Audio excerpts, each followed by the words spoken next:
अस्सलाम वालेकुम। मैं हूँ मज़ा और आप लोग देख रहे हैं किचन विद मज़ा।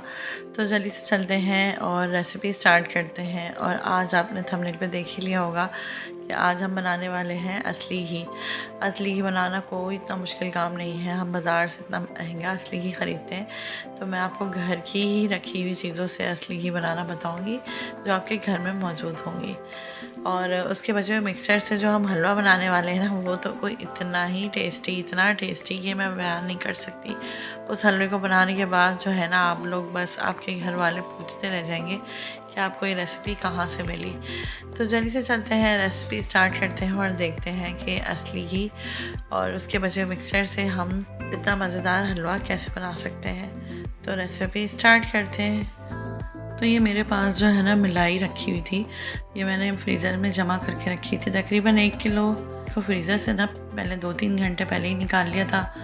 तो अब ठंडी तो ये है लेकिन जमी भी नहीं है, लेकिन अगर जमी हुई भी है ना तो कोई मसला नहीं है। आप इसको डालें कढ़ाई में। सारी हमने डब्बे की जो मलाई है ना वो अपनी कढ़ाई में डाल दी है।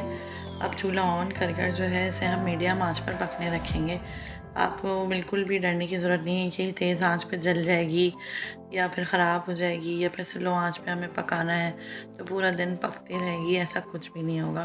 तो ये मैंने ना मीडियम आंच पर इसको मैं पका रही हूँ। तो ये देखिए जो है ना दूध की तरह से पिघलती जा रही है। तो ये देखें मुश्किल से 10 मिनट भी नहीं हुए थे और ऐसा लग रहा है कि दूध पक रहा है। पूरी मलाई जो है ना वो मेल्ट हो चुकी है आपके सामने। ठीक है, अब हमने इसमें क्या करना है कि आधी प्याली जो है इसमें गंदम का आटा डालना है। तो गंदम का आटा डालने के बाद आप इसमें चम्मच चलाएं। आँच आपने मीडियम ही रखनी है, हल्की नहीं करनी है। ठीक है, चम्मच चलाते जाएं और इसको मिक्स करते जाएं ताकि इसके जो लम्स हैं ना वो ख़त्म होते चले जाएं। तो देखें 5 मिनट ही हुए थे गंदम का आटा डालने के बाद, और इससे देखें तो ये इस तरीके से जो है ना घी छोड़ता जा रहा है आटा और इससे बढ़ता जा रहा है। ठीक है, ज़्यादा टाइम बिल्कुल भी नहीं लगेगा और ना ही ये चिपकेगा। आप चाहें तो नॉन स्टिक कढ़ाई में भी इसे बना सकते हैं या फिर सिल्वर की कढ़ाई में, लेकिन स्टील में नहीं बनाएगा। स्टील में अगर आप बनाएंगे तो स्टील आपने बहुत अच्छी वाली क्वालिटी की लेनी है।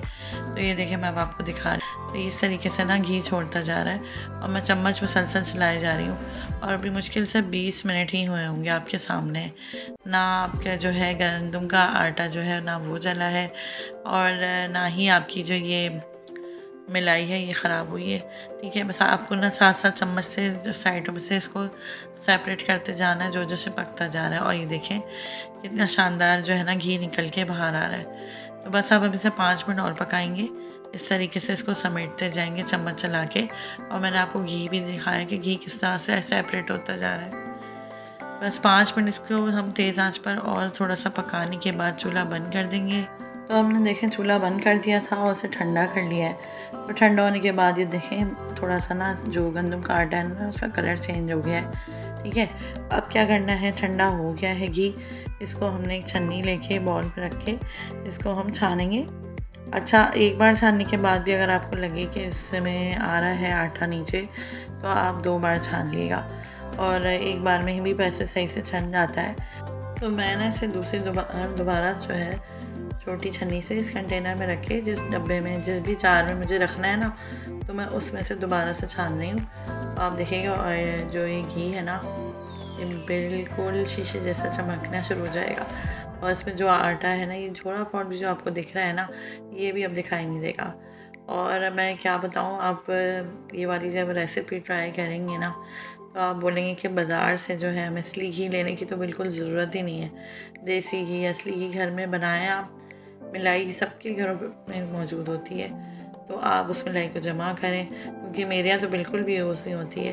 तो मैं जमा करती हूँ, इसी तरीके से घी बना लेती हूँ। और ये देखें 1 किलो जो है ना मलाई से तकरीबन आधा किलो घी निकला है।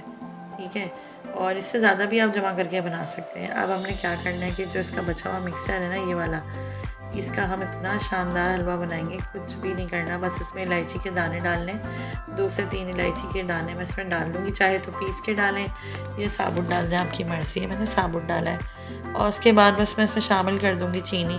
चीनी तो आप अपने टेस्ट के अकॉर्डिंग डालिएगा, मैंने अंदाज़े से डाली है क्योंकि मैंने आटा जितना डाला था मुझे उसके अंदाज़े से डालनी थी। ठीक है, चीनी डालने के बाद आप मीडियम आंच पर जो है ना इन दोनों को अच्छे तरीके से मिक्स करें। ना आपने इसमें दूध डालना है, ना इसमें आपने घी डालना है, कुछ भी नहीं। बस इलायची और चीनी डालने के बाद आप हलवे को चम्मच चलाते जाएं और इसे समेटते जाएं। इतना कोई टेस्टी हलवा बना था ना कि मैं बयान नहीं कर सकती। बस जब चीनी मेल्ट हो जाएगी और ये सिमट जाएगा तो आप इसे निकाल लें और बादाम पिस्तों की गार्निशिंग कर लें।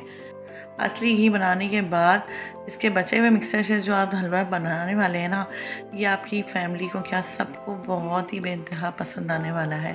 और अभी तक आप लोगों ने हमारे चैनल को सब्सक्राइब नहीं किया तो जल्दी से जाएं, सब्सक्राइब करें, बेल आइकन के बटन को प्रेस करें, जिससे आपको हमारी हर आने वाली नई वीडियो का नोटिफिकेशन मिलता रहेगा। और ज़्यादा से ज़्यादा शेयर भी किया करें अपने फैमिली फ्रेंड्स के साथ, अपने रिलेटिव्स के साथ अपना फीडबैक भी दिया करें कि आपको हमारी रेसिपीज़, हमारे व्लॉग्स कैसे लगते हैं। मैंने मिलाई से असली घी निकालना बताया और फिर उसके बचे हुए मिक्सचर से बहुत ही शानदार हलवा बनाना बताया। तो आप लोग ये रेसिपी ट्राई करें और मुझे अपना फीडबैक दें कि आपको मेरी ये दोनों रेसिपियाँ कैसी लगी। तो इसी के साथ ही मैं आज की वीडियो का एंड करती हूँ। इंशाल्लाह फिर आएंगे नई रेसिपी, नई वीडियो, नए व्लॉग्स लेके। अपना बहुत सारा ख्याल रखिएगा, दुआओं में याद रखिएगा। मिलते हैं अगली वीडियो में नई रेसिपी और नए व्लॉग के साथ। अल्लाह हाफ़िज़।